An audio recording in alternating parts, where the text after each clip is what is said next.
What's up, babes? It's Alex or Biakai here. Today we will be getting Tears Bringing Down the Law achievement. This achievement is infamous and for good reason, mainly because of the absurdity of it. To get this achievement, you need 15 kills with Tears' ultimate ability.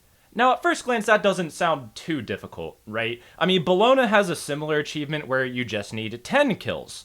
The difference here is that this achievement can only be completed if all 15 kills are in a singular SMITE game. Whoever made this, I just want to talk, man. I have never in my life been more confused looking at something, except for that one time I saw Dulcin shirtless. And not entirely because the actual achievement is difficult. In fact, I wish SMITE had more difficult achievements. But you just can't convince me that real human logic and reasoning went into creating this achievement. This achievement, again, of getting 15 kills in one game with just your ultimate is worth 300 achievement points.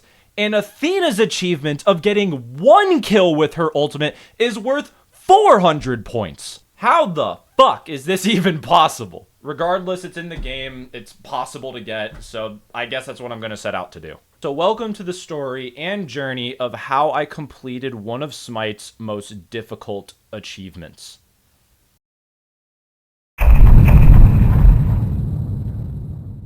There's only one part to this achievement that is actually simple, and that is choosing what game mode I want to go for it on.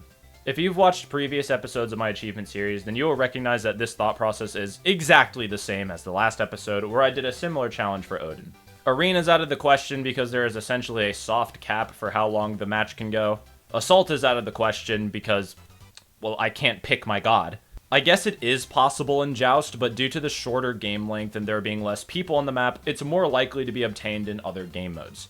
Match of the Day is what many people in my Twitch channel recommended, and I will use this portion of the video to state that I want all of my achievements to come from the base game modes. These achievements are ultimately personal goals. There isn't an achievement leaderboard or something similar. I also had one person come into my stream, and this was like months, maybe even a year ago when I wasn't even grinding the tier achievement, and he essentially asked me why I just didn't get a group of 5 people to snipe my queue and then give me whatever achievement I was going for.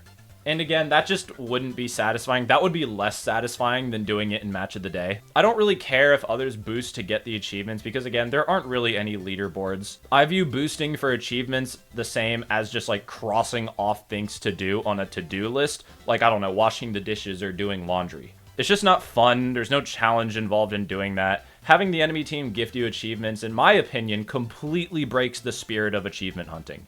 That being said, if you are watching this and you do find joy in boosting for achievements, more power to you. I just don't understand how that can be fun. This leaves us with Conquest and Slash, and this is where some of you might start to disagree with me. I opted for Slash instead of Conquest. For this challenge, the majority of my kills are going to come from the mid and late game, and Slash simply gets you to that point much quicker. And that's just because there's constant fighting, and you gain more passive XP and gold than you would in Conquest. So I picked my map. Now we need to actually plan how we are going to get this achievement. Going into this, I knew I would need a plan before even attempting the challenge. And that starts with what items I would build during the match. Tears Ultimate is on a 90-second cooldown as of recording this video, and 90 seconds is a fairly long time considering the fact I need to cast and kill 15 opponents with it in a single match. Therefore, the build I need to go with needs to maximize damage while also trying to hit the cooldown reduction cap. In SMITE, there is a stat called cooldown reduction, or CDR for short, which reduces the cooldown of abilities. Almost every stat in SMITE will have some form of cap, preventing players from essentially breaking the game and adding a level of balance. SMITE's cooldown reduction cap is 40%. Therefore, in some hypothetical scenario, let's say you're an SPL player, you're piloting Yamoja, maybe your name rhymes with, I don't know, Binbound, and you build 70% CDR in your build. The actual reduction of your ability's cooldowns will still be 40%, even though your build contains more than 40% CDR.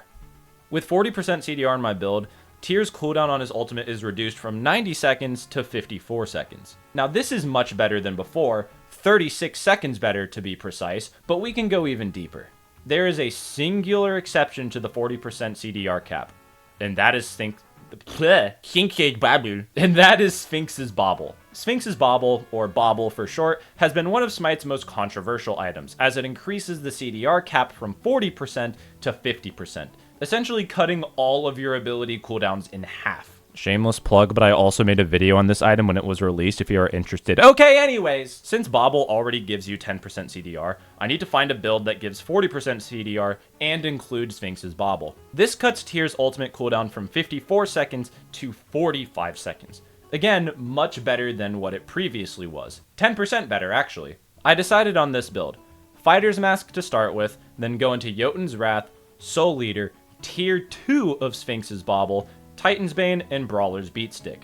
I opted to not finish the Tier 3 variant of Sphinx's Bauble and instead work towards other items because I think the gold difference between Tier 2 and Tier 3 would be better spent elsewhere, especially because I don't need the passive of Sphinx's Bauble. Tier 2 still provides 10% CDR. Tier 1 actually provides 10% CDR, but the gold difference between Tier 1 and 2 isn't that much. And I really wasn't getting that 50% CDR cap passive until I got to Rangda's Mask anyway.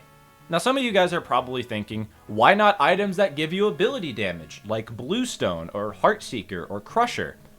And the answer to that is, I just don't know if damage from these items will count towards the achievement, and I'm just not willing to take that risk. If I'm getting this achievement, it is from base damage and damage scaling only. This build gives me the 50% CDR that I need, as well as a good amount of power and penetration. With the build in mind, I was almost ready to hop into the slash queues, because there is still one more part to my grand plan.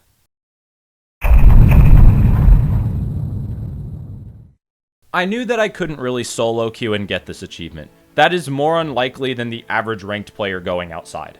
I would need a team of 5 people divided into 3 separate roles. The first role is the Achievement Hunter, which is just me playing Tyr. The second role is the setup. I asked 2 of my 4 teammates to play crowd control heavy characters that can deal at least a moderate amount of damage, such as Hades or Fenrir. The third and final role is the carry. I requested the other 2 teammates to simply play characters that can carry the game that have at least a low amount of CC. This is because this challenge isn't about simply getting kills. It's also about holding the enemy team hostage just long enough so we can actually get the kills. If we just loaded into the game with 4 heavy crowd control gods, well, we'd lose fairly quickly because the team composition simply wouldn't be good. Therefore, I asked people to play a hunter or a mage to keep us winning or losing just barely enough for us to stall the game and allow myself to get as many kills as possible. To find a lobby consisting of enemies that are skilled enough but not too skilled, and also on characters that don't directly counter Tyr, we would just have to pray to the matchmaking gods. If the enemy is too skilled, we'd lose the game quickly because we aren't necessarily trying to win. If the enemy is not skilled enough, we would be winning the game too hard and cause them to surrender. In fact, on our end, there were times where I literally instructed our teammates to go intentionally do something stupid to try and convince the enemy team to not surrender. Back up, back up, back up, back up. Just back. Don't hard push Phoenix. Don't hard push Phoenix. Yeah. Just play super passive. Okay, group up for Apophis. Pretend you're grouping for Apophis. Pretend you're grouping for Apophis. Yeah, I'm gonna baby Phoenix. Okay. And this also leads me into the final point of the plan, understanding when we need to surrender. Quite literally identify when to GG go next. Sometimes the enemy team composition is just not ideal for me to get the achievement, and it's better to reset and find a different lobby than to try and force it. Since I'm playing Tyr, there will just naturally be a lot of gods that aren't suitable for grinding this achievement.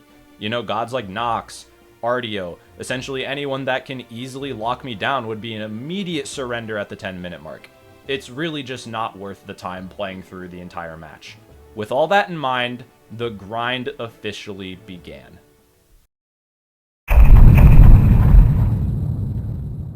Over the course of 3 weeks, I went live 6 times playing only Tyr in Slash with a group of 5 people. The first couple days were pretty rough, mainly because I was still getting accustomed to the god and build. My most played gods are all hunters, so pivoting from a backline player to a warrior assassin playstyle was just very rough. But I learned fairly quickly and actually got pretty good at the character. Oh my god, shit! Fucking hey, Deathwalker, chill. Wait, I'm actually kind of crazy with it. After 3 streams, over 15 hours of playing a single character We finally got a god lobby. Okay, this is the last game of the day, chat. After this, we are making our own farm in Stardew. Chat will be able to name the farm, and if I get to getting animals, then I will name the animals after people in chat. Oh. Olive's quite low. Oh, that's one. That's one. Sending me DMs because scared she might get murdered. That's two. I don't know if this is gonna hit. Oh, that's three. Wait, this is insanely good pace. Nah. I'm ulting him. Oh, that's four. Nice. That's four. Good shit. No, this is a fucking run. Oh, the shot. Oh. I'm gonna go on him here. Okay, that's six. I'm locked. I don't think you understand how locked the fuck in I am right now. This is the best run I've been on all fucking day 3. I don't know. I'm drunk and whatever. Fantasy. I'm going on Apollo here. It's 8. This is such a fucking good run. Okay. One more kill, and I PB. 9. That's it. No. New PB. Okay, 6 more. Come on, we can fucking do this. Come on. If I get one more kill, I'm closing chat, by the way. I said if I would get 10 or more kills, then I would close chat and just focus on the game. Yeah, Volt. Okay, go. I missed! Oh no. I am literally... Fuck! Anyway, ignore that. Anyway, let's do that again. I'm so drunk. I'm drinking more. Did we actually see on anyone? But because I kind of want to ult someone. I have to deal with the jug. I think I waited too long anyway. Oh, someone's teleporting. I'm closing chat. This is a run where I could genuinely get it, so... Fucking. I am closing chat right now. What's your ult cooldown at? Never mind. I'm being Batman.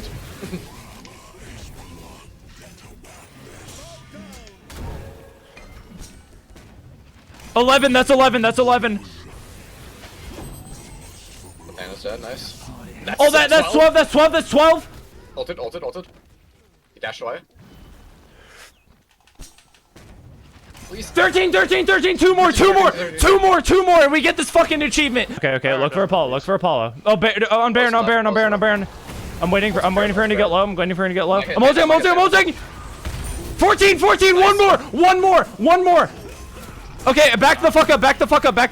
Everyone back the fuck up. Don't get too greedy. Okay, that's fine. Everyone just chill the fuck out. One more kill sits in the way of me in this achievement. Maybe it wasn't actually that hard. Maybe I was underestimating myself. Thanatos doesn't have beads. Neith is charging her ultimate. Once Neith fires, the achievement is my— No! Oh my god! Motherfucker, dude. No. To say I was devastated would be an understatement. The achievement was right there, staring me in the face, only to be taken away in an instant. I don't know, man. Well, I can change the PB to fucking teen. God damn it, man. Fuck. We were doing so fucking well. I think I'm just gonna dip out. I was planning to stream more, but it's just so sad. It's just so sad it ended that way. Like, oh my fucking god. I'm so pissed because, one, it wasn't like a genuine surrender.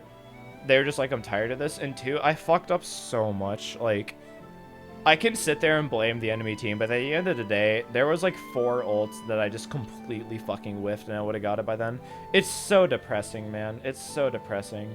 I don't know. I shouldn't be this upset. It's a fucking video game, but like, name the amount of people that have this achievement legitimately. Like, it's so depressing. It's genuinely so depressing, dude. I may or may not be live tomorrow. I'm really sorry if I killed the mood. I can't believe it happened that way. I genuinely can't believe it happened that way. I like to believe I have a good mental fortitude, and I thankfully took this pretty well instead of just, wallowing in my own sadness. Fuck! 2 more long streams went by, and I didn't have a single game that got over 7 kills. I told myself before going into this that it would take a while, But one of the things that kept me going, kept me motivated, was beating my personal best. Even if I didn't get the achievement, just knowing that I was improving was enough motivation to keep going. But I jumped from a personal best of 7 all the way to 14 in a single game. And it wouldn't go any higher until I got the achievement. But regardless, I pressed on.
We just need to get the kill.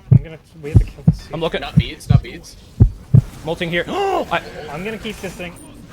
That's it! I got it! That's it! I'm done! I'm done! Let's fucking go! There's one eye in him